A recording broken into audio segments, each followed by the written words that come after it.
Baby sitter wanted. कहानी की शुरुआत में हम एक केबिन को देखते हैं जहां एक लड़की को किसी आदमी ने एक जगह पर बांध कर रखा है। उस आदमी ने उस लड़की की बॉडी पर काफी सारे मार्क भी लगा रखे थे क्योंकि वो उसकी बॉडी को उसी तरह काटने वाला था। इसके बाद वो आदमी एक हथौड़ा लेकर उस लड़की के सर पर मार देता है, जिससे उस लड़की की मौत हो जाती है और उसके बाद उसकी बॉडी के टुकड़े कर देता है। खैर सीन यहाँ से शिफ्ट होता है और हम एंजी नाम की एक लड़की को देखते हैं जो अपनी मॉम के साथ घर पर प्रे कर रही थी, जिसमें उसकी मॉम गॉड से कहती है कि वो उसकी बेटी की रक्षा करे और उसे डीमंस से बचाए। असल में एंजी एक छोटे से टाउन में रहती थी और अब वो अपनी आगे की पढ़ाई के लिए दूसरे शहर में जा रही थी। अगले सीन में वो एक हॉस्टल में आ जाती है। जब वो अपने कमरे में आती है तो देखती है कि उसके रूममेट ने काफी गंदगी कर रखी थी। खैर कमरे में एक ही बेड था, जिस वजह से एंजी को सोफे पर सोना होगा। वो बाहर आकर अपनी मॉम से बात करती है और कहती है कि यहाँ सब कुछ ठीक है। उसके बाद वो अपने कमरे में आकर सोफे पर ही सो जाती है। अगले दिन जब वो अपने रूममेट के साथ कॉलेज जाती है तो उन्हें वहाँ के बोर्ड पर काफी सारे पोस्टर लगे हुए मिलते हैं। उन पोस्टर्स में एक पोस्टर उस मिसिंग लड़की का होता है जिसे हम मूवी की शुरुआत में देख चुके हैं, जिसका नाम रेबेका था। अब एंजी अपने रूममेट से रेबेका के बारे में पूछने लगती है, जिस पर वो बताती है कि ये लड़की कुछ टाइम पहले ही गायब हुई थी और हो सकता है कि ये अपने बॉयफ्रेंड के साथ चली गई हो। तभी एंजी को वहाँ एक वैकेंसी दिखती है जिसमें बेबीसिटर की जरूरत होती है और वो उस पोस्टर से कॉन्टैक्ट नंबर ले लेती है ताकि वो पार्ट टाइम जॉब करके अपनी स्टडी और अच्छे से कर पाए। इसी बीच हम देखते हैं कि एंजी पर एक आदमी नजर रख रहा है, लेकिन एंजी को इस बारे में नहीं पता होता। इसके बाद वो क्लास में पढ़ने आ जाती है। उसके पीछे पीछे वो आदमी भी यहाँ आ जाता है और उसे देखने लगता है। एंजी पीछे मुड़कर देखती है कि एक आदमी उस पर नजर रख रहा है, इस वजह से वो घबरा जाती है। लेकिन कुछ टाइम बाद वो आदमी यहाँ से चला जाता है। इसी बीच हम क्लास में देखते हैं कि टीचर उन्हें एक पिक्चर के बारे में बताने लगता है कि कैसे डेविल के बनाए हुए डीमंस गरीब लोगों पर अटैक करने के बाद उन्हें अपने बस में करके उनसे अपना काम करवाते थे। वो आगे बताता है कि डीमन को एक चर्च के फादर की मदद से ही मारा जा सकता है। खैर अगले सीन में एंजी उस नंबर पर कॉल करती है और बेबी सिटिंग की जॉब के बारे में पूछने लगती है, जिस पर वो लोग उसे अपने घर बुला लेते हैं। रास्ते में वो देखती है कि उसकी कार का कोई पीछा कर रहा है, लेकिन बाद में उसे वहाँ कोई नहीं दिखता। कुछ देर में वो उस घर पर पहुँच जाती है जहाँ उसे एक कपल मिलता है जिनका नाम जिम और वायलेट था। उनका एक बेटा सैम होता है और उसी की देखभाल अब एंजी को करनी होगी। हमें पता चलता है कि सैम हमेशा एक काउबॉय के कपड़े पहने रहता है और अपने सर पर से वो हैट कभी नहीं हटाता। इसके बाद वो एंजी को अंदर ले आते हैं जहाँ वो उसे बताते हैं कि वो फ्राइडे वाली रात को कहीं जाने वाले हैं, इस वजह से रात में उसे सैम के साथ रुकना होगा। एंजी देखती है कि सैम उसे काफी टाइम से घूरे जा रहा है, लेकिन वो इस बात को इग्नोर कर देती है। खैर एंजी अपनी जॉब पक्की कर लेती है और हॉस्टल की तरफ आने लगती है। तभी रास्ते में उसे रिक नाम का एक लड़का मिलता है जो कि उसके पास वाली बिल्डिंग में रहता है। वो उससे बात करने की कोशिश करता है, लेकिन एंजी वहाँ नहीं रुकती और अपने कमरे में आ जाती है जहाँ उसकी रूममेट अपने बॉयफ्रेंड के साथ ड्रिंक कर रही थी। ये देखकर वो उससे कुछ नहीं कहती और बाहर आ जाती है। वहाँ फिर से उसे वो आदमी दिखता है जो कि उस पर नजर रख रहा था। इसके बाद एंजी उससे बचकर एक चर्च में आ जाती है और प्रे करने लगती है। अब जब वो यहाँ से जा रही होती है तो उसे रास्ते में रिक मिलता है और उससे बात करने लगता है। वो बताता है कि मैं काफी सालों तक एक कैथोलिक स्कूल में पढ़ा हुआ हूँ, जिस वजह से वो हर संडे चर्च में आता है। इसके बाद वो दोनों एक शॉप में आकर कुछ टाइम स्पेंड करते हैं। अगली सुबह एंजी को अपने दरवाजे के बाहर रेबेका का मिसिंग पोस्टर लगा हुआ मिलता है। ये देखकर वो जल्दी से पुलिस स्टेशन आ जाती है और उन्हें इस बारे में बताती है। पुलिस को समझ नहीं आता कि कोई कैसे एक मिसिंग लड़की का पोस्टर किसी के दरवाजे पर लगा सकता है। खैर ऑफिसर उसे अपना नंबर देता है और कोई परेशानी होने पर फोन करने को कहता है। अब रात में एंजी को जिम के यहाँ जाना होता है, लेकिन उसकी गाड़ी बीच में ही खराब हो जाती है और वो स्टार्ट नहीं होती। तभी यहाँ रिक आ जाता है।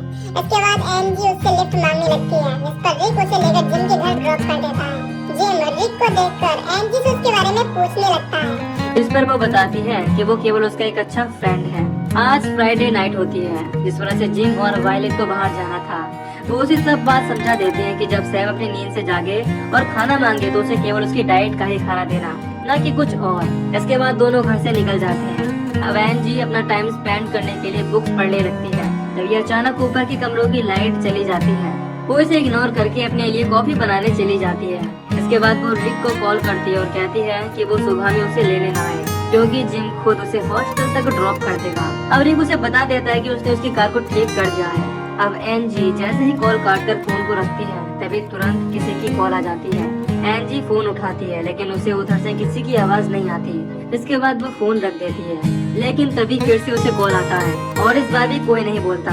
दूसरी तरफ हम देखते हैं कि उसे वही आदमी फोन कर रहा है जो कि उस पर नजर रखता है। ये देखकर एंजी थोड़ा घबराने लगती है और रिक को फोन करके पूछती है कि क्या वो कॉल कर रहा था, जिस पर वो साफ मना कर देता है कि उसने कॉल्स नहीं की। इसी बीच हम देखते हैं कि वो आदमी उसके पीछा करते हुए घर के बाहर आ गया है। एंजी को लगने लगता है कि शायद कोई घर में घुस आया है, लेकिन उसे वहाँ सैम दिखता है। वो एंजी से कहता है कि वो भूखा है। इसके बाद वो उसे उसका खाना देने लगती है। वो देखती है कि जो खाना वो खाता है वो मीट था। खैर वो उसे वो मीट गर्म करके सर्व कर देती है। तभी वो देखती है कि सैम मीट को कांटे से नहीं बल्कि अपने हाथों से खा रहा है। इसके बाद हम देखते हैं कि घर के बाहर वाले आदमी ने बाहर से सभी दरवाजे बंद कर दिए हैं। ये देखकर वो डर जाती है और सैम को किचन में रहने को कहकर खुद पुलिस को कॉल करने चली जाती है। वो फोन करती है और पुलिस को बताती है कि कोई घर के बाहर है। ये सुनकर ऑफिसर उससे कहता है कि वो जल्दी से उसके पास आ रहे हैं और तब तक वो शांत रहे। वो किचन में आकर देखती है कि सैम अपनी जगह से गायब है। इसके बाद वो उसे ढूंढने लगती है।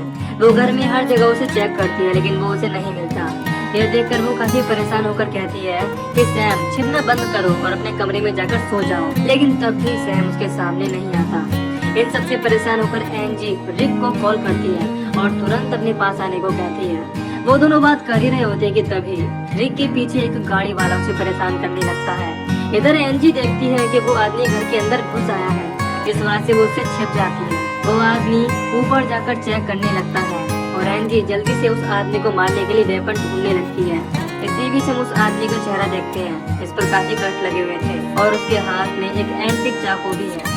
तभी एंजी को सैम दिखाई देता है, जिसे वो भागने को कहती है। उसकी आवाज सुनकर वो आदमी नीचे आ जाता है और एंजी को पकड़ने लगता है। फिर वो किसी तरह एक गुलदस्ता उठाकर उसके सर पर मारकर उसे बेहोश कर देती है। इसके बाद वो सैम के पास आती है और यहाँ से चलने को कहती है। अब जब वो जीप के पास आती है तो उसे याद आता है कि वो चाबी घर में ही भूल आई है। इस वजह से वो चाबी लेने घर में आ जाती है। तभी वो आदमी उठ जाता है और सैम को मारने के लिए उसकी तरफ आने लगता है। हम देखते हैं कि वो आदमी सैम को एक टेबल कहकर आवाज लगा रहा है। वो सैम को पकड़कर उसका गला दबाने लगता है। इसके बाद एंजी उसके सर पर एक गोल्फ स्टिक से अटैक करके बेहोश कर देती है। इसी बीच वो देखती है कि उस आदमी का पहनावा एक चर्च के फादर जैसा है, जिससे वो काफी शॉक होती है कि कैसे कोई फादर एक बच्चे को मारना चाहेगा। खैर जब वो सैम की तरफ देखती है तो उसे उसके सर पर 2 सींग दिखाई देते हैं। वो सींग को टच करके देखती है तो उसे पता चलता है कि ये असली है और सैम एक डेविड है। इसी वजह से वो फादर उसे चाकू से मारने आया था। अब सैम एंजी से कहता है कि वो भूखा है।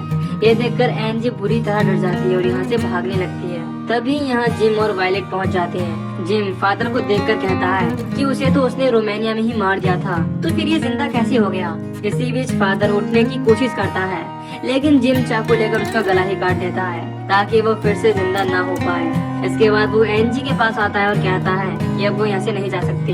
वो उसे एक पंच मारकर बेहोश कर देता है और उसे केबिन में जाकर बांध देता है। अब जिम वायलेट से कहता है कि अब हमें इस जगह को भी छोड़कर जाना होगा, क्योंकि अब धीरे धीरे सबको सैम के बारे में पता लग रहा है, इसीलिए हमें आज रात ही निकलना होगा।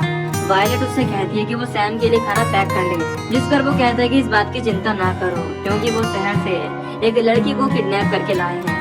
इसके बाद वो गाड़ी में से उस लड़की को निकाल लेता है और केबिन में ले जाकर उसे टेबल पर लेटा देता है। एंजी भी यहाँ होती है और ये देखकर वो रोने लगती है। अब जिम उसे सब सच बताता है कि सैम एक डेविड का बेटा है और वो फीमेल्स का ही मीट खाना पसंद करता है। वो आगे बताता है कि आज पहली बार वो केबिन में एक लड़की को काटते हुए किसी से बात कर रहा है, क्योंकि आज से पहले उसने अकेले ही केबिन में आकर लड़कियों को काटा है। वो उसे रिबेका के बारे में भी बता देता है कि उसी ने उसे किडनैप करके सैम को खिला दिया। इसके बाद जिम उस लेटी हुई लड़की के कपड़े उतारकर उस पर मार्क बना देता है। अब कुछ टाइम बाद वो उसके सर पर एक हथौड़े से अटैक करने लगता है। ये देखकर एंजी चिल्लाती है, जिस पर जिम उसके पास जाता है और उसे ये सब देखने को कहता है, क्योंकि अगला नंबर उसी का था। इसके बाद वो उस लड़की के पास आकर हथौड़े से अटैक कर देता है, जिससे वो लड़की तुरंत ही मर जाती है और उसने रिबेका को भी इसी तरह मारा था। अब वो उस लड़की को हुक में लटका देता है और उसके छोटे छोटे टुकड़े कर थैली में पैक कर देता है। इसके बाद वो एंजी के पास हथौड़ा लेकर आता है और उस पर अटैक करने ही वाला होता है, लेकिन तभी घर के बाहर पुलिस की गाड़ी आ जाती है, जिसकी आवाज सुनकर वो रुक जाता है। फिर वो बाहर जाता है, जहाँ ऑफिसर उससे एंजी के बारे में पूछने लगता है। तब जिम बताता है कि वो तो कुछ टाइम पहले ही ऐसे निकल चुकी है। ये सुनकर ऑफिसर को उन पर शक होने लगता है, लेकिन वो कुछ नहीं कहता और यहाँ से जाने लगता है। जाते वक्त वो जिम की गाड़ी की नंबर प्लेट को नोटिस करता है। उसकी गाड़ी का नंबर इस शहर का नहीं था। वहाँ से कुछ दूर जाने पर वो अपनी टीम को फोन करके उसी नंबर प्लेट के बारे में जानकारी लेने लगता है। इधर वायलेट को पता चल जाता है कि ऑफिसर को उन पर शक हो गया है। इस पर जिम कहता है कि ऐसा कुछ नहीं है और वो अब एनजी को मारने जा रहा है। इसी बीच केविन में एनजी को एक चाकू मिल जाता है जिसकी मदद से वो अपने हाथ खोल लेती है। जब जिम यहाँ आता है तो वो उसी चाकू को उसके पैर में घुसा देती है और मौका पाकर यहाँ से भागने लगती है। वो भागकर एक पेड़ के पीछे छिप जाती है जहाँ उसे रिक मिलता है जो कि इस वक्त बेहोश था, यानी जिम ही उस पर अटैक करके उसे यहाँ लाया था। खैर एनजी उसे मना समझकर दूसरी जगह चली जाती है। तभी हम देखते हैं कि रिक की आंखें हिल रही हैं। इधर एनजी उसके घर से दूर भागने लगती है लेकिन उसे जिम देख लेता है और अपनी बाइक से उसका पीछा करने लगता है। वो उस पर अटैक करके उसे फिर से बेहोश कर देता है। इसके बाद वो उसे उठाकर केबिन में ले आता है और उसके पैर में हुक लगाने लगता है जिससे वो उसे उल्टा लटकाकर मार सके। लेकिन तभी यहाँ वो ऑफिसर आ जाता है और उस पर गन पॉइंट करके जिम से सरेंडर करने को कहता है। वो उसके हाथों को बांध ही रहा होता है। तभी अचानक से वायलेट आकर कुल्हाड़ी से उस पर अटैक कर देती है जिससे वो जख्मी हो जाता है। इसी बीच एनजी ऑफिसर की गन उठा लेती है और वायलेट को शूट करके मार डालती है। इसके बाद वो जिम को भी शूट करके मार डालती है। अब ऑफिसर उसे लेकर कार में आ जाता है और यहाँ से चलने को कहता है लेकिन एनजी जाने से मना करती है क्योंकि वो डेविड यानी कि सैम अभी जिंदा था। तभी यहाँ सैम आ जाता है और चाकू की मदद से ऑफिसर को मार डालता है। फिर वो एनजी की तरफ बढ़ता है और कहता है कि उसे भूख लग रही है। वो जल्दी से भागकर केबिन में आ जाती है और दरवाजे को बंद कर लेती है लेकिन उसका कोई फायदा नहीं था। सैम अंदर आ जाता है। एनजी उसे वहाँ रखी मीट के पैकेट देने लगती है लेकिन सैम केवल उसके ही पीछे पड़ा हुआ था। इसी बीच एनजी देखती है कि वो हुक सैम के पैर में फंस गया है, इसीलिए वो जल्दी से उस रस्सी को खींचकर उसे उल्टा लटका देती है और बाद में उस पर एक रॉड से अटैक करके मार डालती है। अब सुबह भी हो चुकी थी। एनजी कार को लेकर यहाँ से जाने लगती है लेकिन कार उससे ड्राइव नहीं होती। तभी यहाँ पुलिस आ जाती है और उसे हॉस्पिटल में एडमिट करा देती है। जब उसे होश आता है तो उसके सामने रिक होता है जो कि बिल्कुल ठीक था। एनजी ये देखकर काफी खुश होती है। तभी एक ऑफिसर उससे सवाल करने लगता है। वो बताता है कि उन्हें उस घर से कपल, उनके सीनियर ऑफिसर की डेड बॉडी और 20 लड़कियों के कंकाल मिले हैं लेकिन उन्हें कहीं भी उस बच्चे की लाश नहीं मिली। इसका मतलब था कि सैम अभी जिंदा है। एनजी ये खबर सुनकर शॉक होती है क्योंकि उसने खुद ही उसे मारा था। तभी यहाँ उसकी मॉम आ जाती है और उसे शांत कराती है। दूसरी तरफ हम एक कपल को देखते हैं जो कि बेबीसिटर वांटेड का पोस्टर लगा रही हैं और उनका बेटा कोई और नहीं बल्कि सैम ही होता है। इससे हम समझ पाते हैं कि ये डेविड कभी मर नहीं सकता और ये एक कपल के पास जाकर उन पर अपना काबू करके अपना काम निकलवाता है। इसी वजह से वो कपल डेविड के गुलाम बनकर लड़कियों को किडनैप करके उसे उनका मीट खिलाते थे। हमें ये भी पता चलता है कि वो फादर सैम को ही मारने आया था क्योंकि वो जानता था कि सैम के अंदर का शैतान दुनिया के लिए एक खतरा है। कहानी के आखिर में हम देखते हैं कि एनजी रिक के साथ वापस से उसी घर के पास आई है और वहाँ से वो एंटीक चाकू लेकर जाने लगती है, यानी अभी भी वो सैम के पीछे है। और इसी सीन के साथ ये मूवी यहीं पर खत्म हो जाती है। तो दोस्तों अगर आपको इस मूवी की एक्सप्लेनेशन पसंद आई हो तो वीडियो को लाइक और चैनल को सब्सक्राइब कर दीजिए। आपसे न्यू वीडियो में till then take care, love you, bye bye.